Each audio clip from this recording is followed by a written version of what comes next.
का खुदा तुम दूर मत समझो,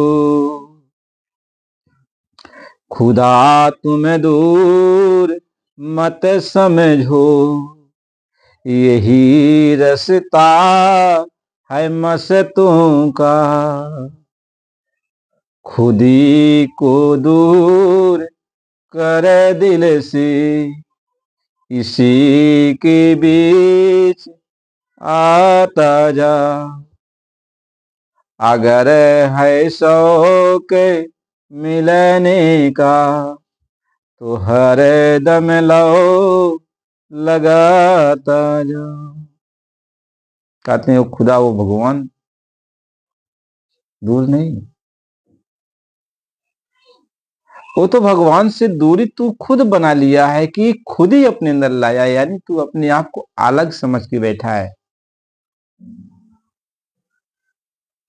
जब तक तू अलग बन के बैठा है तब तक खुदा तुमसे दूर, भगवान तुमसे दूर है।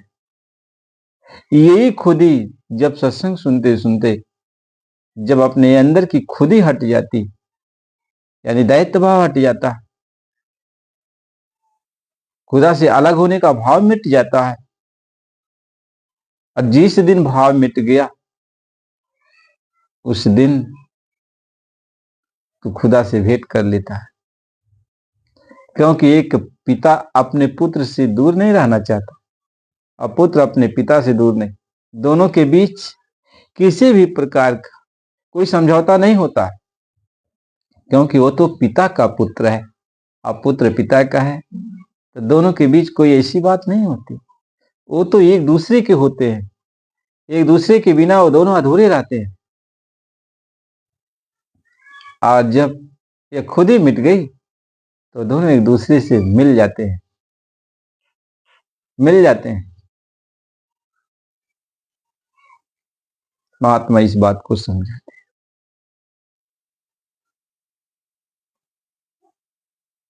तो सत्संग जब हम सुनते जाते हैं, अमल उस पर करते हैं, तो हम अपने प्रभु से मिलने के लिए, अपने पिता से मिलने के लिए अंदर ही अंदर तड़प पैदा होती है कि पिता से मैं कैसे मिलूं।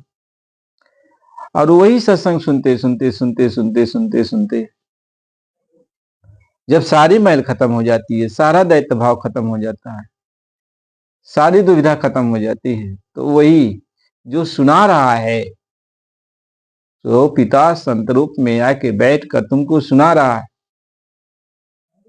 और तुम्हारे अंदर से जब मैल हटने लगती है तो देखता है कि वही दिव्य रूप में वही पिता बैठा है। तो तब भी बैठा जब तुम इसको एक साधारण इंसान समझ रहे हो, साधारण एक साधु समझ रहे हो, वह तब भी दिव्य रूप में बैठा है। लेकिन तुम्हारे आंख पे, तुम्हारे कान पे, तुम्हारे तन मन के ऊपर वो पर्दा लगा हुआ है, इसलिए उसके दिव्य रूप को तुम देख नहीं पा रहे हो। और जब वो सत्संग सुनाते सुनाते सुनाते सुनाते तुम्हारे सारे कलमल के पाप, तन मन के पाप ये जब साफ कर देता है और तुम स्वच्छ जैसे होता है, आंख के ऊपर से ये पर्दे हटते, कान के ऊपर से पर्दे हटते, नाक जबान के ऊपर से पर्दे हटते, तैसे वही जो सुना रहा है वही उस रूप में दिखाई पड़ने लगता है जिस रूप में वह स्वयं है। यानी वह स्वयं प्रभु का स्वरूप है, वह स्वयं कुल मालिक का रूप है। तो आपको वह स्वयं कुल मालिक के रूप में दिखाई पड़ने लगता है, तब सारी ज्ञान की चर्चा वहीं बंद हो जाती है और जाकर आप उनके चरणों में लोटपोट हो जाते हैं। और वह चरणों में नहीं रहने देता, वह उठा के आपको अपने हृदय में लगा लेता, मिला लेता। देखो, आप चरणों में गिर रहे हो लेकिन वह अपने हृदय में तुमको बिठा रहा है। वही मालिक है। कहें कि संत रूप होए जग में आया, गुरु होए जीव चिताए। हम आए तो यहाँ संत रूप में आए, जीवों को चेताया और समझाया हो जाए। भगवान राम जब आए तो कितना लोगों को समझाया, बहुत समझाया,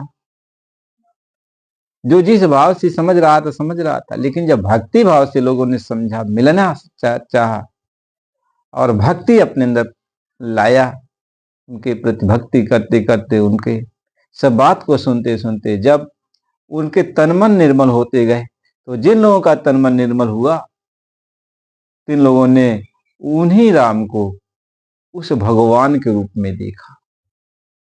और जब भगवान के रूप में देखा तो चरणों में लोटपोट हो गए और भगवान ने उनको अपने हृदय से लगा लिया। तब वो भगवान ने नहीं कहा तुम किस जात की थी, नहीं, कह जा मिले गिद्ध गड़ी का कू, सुना तुमने वो बारही, हमारी बारही भगवन ने तू देरी क्यों लगाते हो। कहते हैं सभी को आपने, ये जो लोग है भाव जिन अंदर जगह, उन सबको अपने हृदय से लगा ली। मालिक इस बात को समझाते हैं। तो यहां बात आ रही है शब्द की, यानी शब्द का भाव है संतों की भाषा में भगवान। अब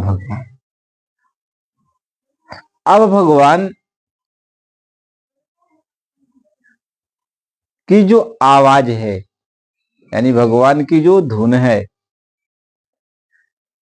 संतों की भाषा में शब्द धुन कहा, यानी शब्द जो है भगवान है, और जब बोलता है तो उसकी आवाज निकलती है, धुन निकलती है। भगवान सचखंड में बैठा है, भगवान सचखंड में बैठा है, यानी अपने धाम में बैठा है और अपनी आवाज दे रहा, उसकी आवाज आ रही है तुम्हारे पास, उसको धुन कहते। भगवान सचखंड में बैठा और तुझको बुला रहा है, तो वो जब तुमको बुला रहा है अपने धाम में बैठकर, तो उसकी आवाज तुम्हारे पास आ रही है, उसकी आवाज तुम्हारे पास आ रही है। तो जो तुम्हारे पास आ रही है, उसकी आवाज सुनाई पड़ रही है, उसको क्या कहते हैं? धुन कहते, यानी उसकी आवाज कहते। तो भगवान तो उतने ऊंचाई पर बैठा है, बहुत ऊपर बैठा है, और उसके पास आप जा कैसे सकते हो? और कोई उपाय तो नहीं, वह स्वयं कहता है, वो भगवान कह रहा है मेरी आवाज को पकड़ो, मैं बोल रहा हूं, मैं तुम्हें बुला रहा हूं, आ रही दूर दूर से तेरे बुलाने के लिए, तुझको बुलाने के लिए मैं उतनी दूर से जहां पे बैठा हूं वहां से आवाज दे रहा हूं, और तेरे पास दे रहा हूं, तेरे पास पहुंच रही है मेरी आवाज, मेरी धुन पहुंच रही, मेरी धुन पहुंच रही, यानी धुन अलग नहीं है, मेरे से निकल रही है। यानी भगवान अपने मुख से, अपने अंदर से वह धुन का उच्चारण कर रहा, वह धुन निकाल रहा। कहता मेरे पास आने का और कोई मार्ग नहीं है, बस यही धुन है, ये मेरी आवाज है, मेरी आवाज के करीब में तू आएगा तो मेरी आवाज ही तुमको पकड़ के लेके आएगी मेरे पास। एक आवाज मैंने दिया तो एक आवाज से तुमको नीचे उतारा, और ये दूसरी आवाज मेरी है जो तुमको अपने घर ले आएगी, मेरे पास तक लाएगी। मेरी दो आवाजें हैं, एक नीचे उतारने वाली है, एक फेंकने वाली आवाज है, एक खींचने वाली आवाज। भगवान की दो आवाजें हैं, एक आवाज पे भगवान ने आपको नीचे उतारा है, और उसी की आवाज पे आप बैठे भी हो। ऐसा नहीं है कि भगवान ने अपनी आवाज से आपको नीचे उतार दिया, नहीं, भगवान आपको नीचे उतारा है, अपनी आवाज पे ही उतारा है, और आप उन भगवान की आवाज पे ही बैठे हो। लेकिन भगवान के पास जब जाओगे आप वापिस, तो भगवान की दूसरी आवाज है जो आपके पास है, उस पर आप बैठे नहीं, उस पर आप बैठे, उसी आवाज पे जब आप बैठ जाओगे तो वो आवाज खींच लेगी। उसमें चुंबक है। भगवान की एक आवाज जो ले जाने वाली आवाज है, उसमें चुंबक है। वह आपको अपनी तरफ खींच लेगा, अपने पास बुला लेगा। और भगवान की एक आवाज है कि जो आवाज आपको अपने से नीचे उतारा है। बात समझो। तो अपने घर जाने वाली जो आवाज है भगवान की, वो आवाज को आपको पकड़ना है। तो आप कैसे पकड़ोगे? क्योंकि आप यहाँ मैले हो गए, आपकी आंखें बंद हो गई, कान बंद हो गया, जबान बंद हो गई, आपका मन मोटा हो गया, गंदा हो गया। तो आपको अब वो आवाज सुनाई नहीं पड़ रही है जो ले जाने वाली है। उस आवाज का जो स्वरूप है दिखाई नहीं पड़ रहा। आपके ऊपर कर्मों कितनी मैल जम गई है, उस आवाज को आप समझ ही नहीं पा रहे। मैं हर घट घट में लटकाया हूं, सभी घट में, सबकी आत्मा के पास मैं ले जाने वाली जो आवाज है मेरी, वो सबके पास मौजूद है। बशर्ते तुम उस आवाज पर अभी बैठे नहीं। अब तुम बैठोगे कैसे? जब तक तुम्हारा ये गंदगी साफ नहीं होगी, जो कर्मों की गंदगी हो गई है, ये जब तक साफ नहीं होगी, तब तक आप उस आवाज पे नहीं बैठ सकते हो, बैठ ही नहीं पाओगे। तो उस पर बैठाने के लिए वो मालिक कहता कि संत रूप है वही जग में आया। मैं संत रूप में तुम्हारे जैसा रूप बना के इस संसार में आया और तुमको समझा रहा हूं, बुझा रहा हूं, सत्संग दे रहा हूं। सत्संग सुनाकर, समझा बुझा कर कि तेरी मैल को, ऊपर की जो मैल है, तन मन के ऊपर लगी जो गंदगी है, इसको मैं साफ करना चाहता हूं।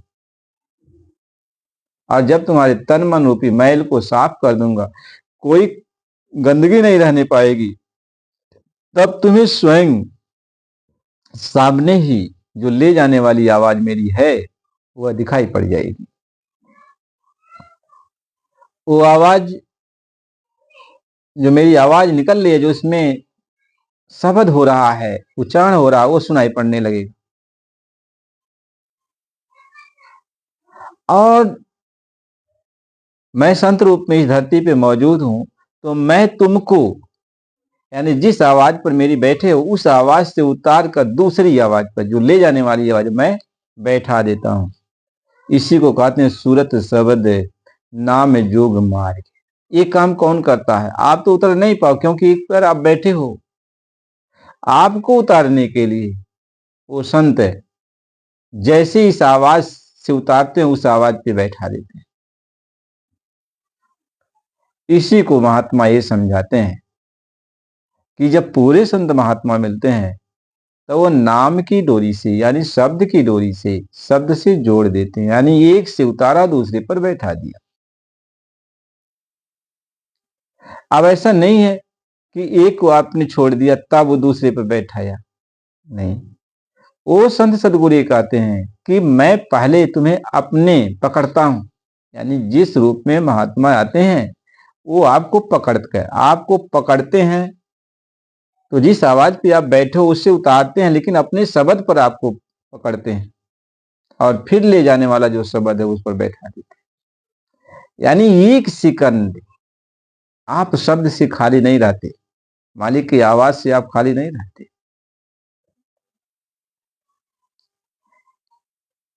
बिना संत सदगुरु के कोई अपने घर जा ही नहीं सकता। संत सदगुरु ही तुम्हें इस डोली से उतारते हैं और तुम्हें दूसरी डोली पर बिठाते हैं।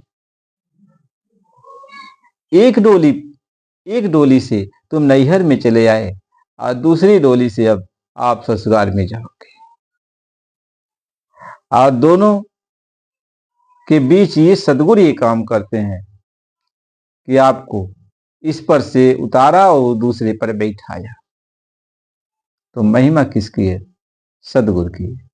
सदगुरु मिलेंगे, सदगुरु यदि नहीं मिलते तो यदि आपका तन मन निर्मल भी हो जाएगा, साफ सुथरे भी हो जाओगे, तब भी इस शब्द को छोड़ के आप उस शब्द पर नहीं पहुंच पाओगे, नहीं पकड़ पाओगे। क्यों? कि आप कर्मों में फंस गए थे, कर्म के अधीन हो गए थे। पहले था, पहले वो पावर आपके अंदर था, पहले पावर था कि आप उस शब्द को पकड़ते थे और चले जाते अपने घर।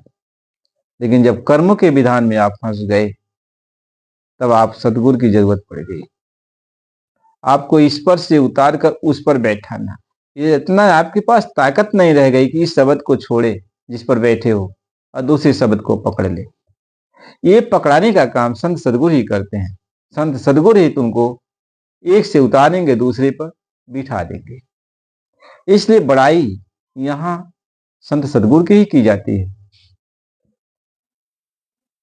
कहीं बिना सदगुरु के सब भटका खाए, बिना सदगुरु के कोई नाम न पाए, तो बिना सदगुरु के काम होने वाला नहीं है। तो जो शब्द धुन की बात कही गई और जो शब्द की बात कही गई, ये दोनों के बारे में जरूर कुछ न कुछ आप समझे होंगे,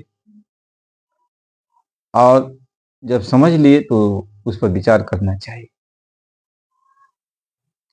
फिर इसके आगे का जो सत्संग है, इसमें क्या क्या भेद है, कैसे कैसे हम शब्द को पकड़ के आगे बढ़ेंगे, कैसे कैसे संत सदगुरु हमारी संभाल करते हैं, हमको ले चलते हैं, इस पर आगे हम चर्चा करेंगे। गुरु महाराज की कृपा दया से जो भी बातें स्वामी जी महाराज की दया कृपा से समझ में आती हैं, उसी बात को समझाया जाता है। अपने पास तो कुछ है नहीं। जब सत्संग की बातें आई तो गुरु महाराज जी ने यही कहा था कि बच्चा, जब तुम कुछ सुनाओगे, जब कुछ सुनाने चलोगे, तो मैं इधर से बटन ऑन कर दूंगा। जब ऑन कर दूंगा तो उन्हीं की कृपा दया से तो जो कुछ भी है आपको सुनने को मिल जाएगा। और जब मालिक आ जान जाएगा कि आप बंद करना है सुनाना, तो कहते हैं कि बटन ऑफ कर दूंगा। यानी गुरु की कृपा से ही आपको सत्संग मिल पाएगा, उन्हीं की कृपा दया से। तो अपने पास तो कुछ नहीं, कोई ज्ञान नहीं, कोई जानकारी तो है नहीं, लेकिन भरोसा है अपने मालिक पर, अपने गुरु पर, कि मेरा गुरु सर्व समृद्ध कुल मालिक है, मेरा प्रभु है, मेरा पिता है। वही तो सबकी आत्माओं का पिता है, सभी जीव जंतुओं का वही पिता है। यही तो ज्ञान दिया जाता है कि मेरा जो पिता वही तेरा भी पिता है। तो मेरा तेरा भेद ही क्या है? भेद को मिटा देना चाहिए। फिर अगला सत्संग फिर आपको अगली वीडियो में दिया जाएगा। आप नए हो तो चैनल को लाइक और सब्सक्राइब